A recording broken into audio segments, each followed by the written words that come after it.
आता शेवटचं सर काढूया. ताई, ही आमची लाडकी बहीण आहे. तुला दर महिन्याला 1,500 रुपये देणार.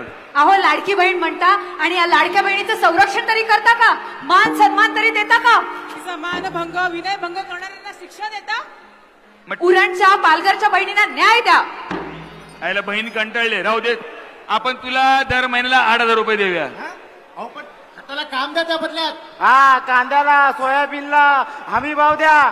नोकऱ्या द्या. तुमच्या राज्याच्या भरत्या झाल्या ना, त्या भरत्या करून घ्या. अरे बाबा, नोकऱ्या नाही देऊ शकत म्हणून तर बेकार भत्ता देतोय. तो तरी कशाला देता?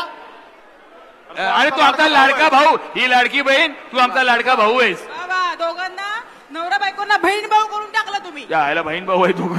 नाही बघा, मला वाटतं वारकरी पण हातून गेलेत, हे शेतकरी पण हातून गेलेत, पत्रकार गेलेत, तरुण पण गेले. म्हणजे मला असं वाटतं अण्णा, महाराष्ट्र आपल्या हातून गेला. चला घरी चला.